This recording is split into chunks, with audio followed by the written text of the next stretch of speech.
আসসালামু আলাইকুম ভিউয়ার্স। আজকে একটি নতুন একটা চাকরির সংবাদ নিয়ে আপনাদের সম্মুখে হাজির হয়েছি।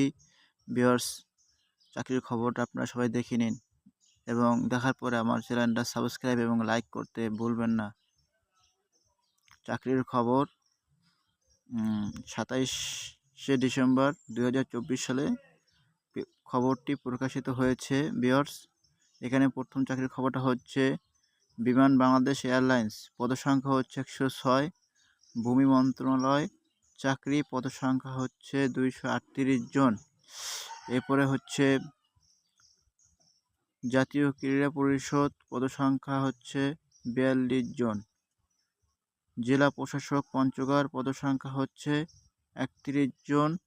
এরপরে শিক্ষা প্রকৌশলী অধিদপ্তর, পদসংখ্যা হচ্ছে ৬৫৮ জন। এটা সবচেয়ে জনবল বেশি, এটা আপনারা সবাই আবেদন করবেন।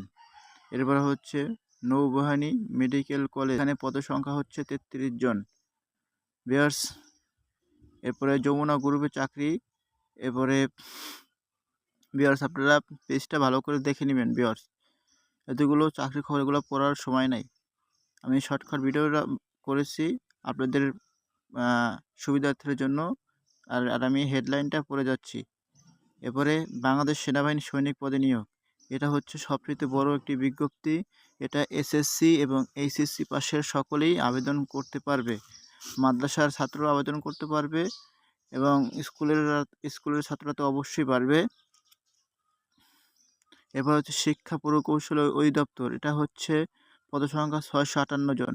এটা একটা ভালো একটি আছে, এটা পদসংখ্যা অনেক বেশি আছে, এটা আপনারা সবাই আবেদন করার চেষ্টা করবেন। এবার মাদ্রাসা শিক্ষা অধিদপ্তর, এখানে পদসংখ্যা হচ্ছে ২৩ জন। ভিউয়ার্স, পেজটা ভালোভাবে দেখে নেবেন এবং আমি এর লিঙ্কটা ডিসক্রিপশনে দিয়ে দিচ্ছি। ভিউয়ার্স।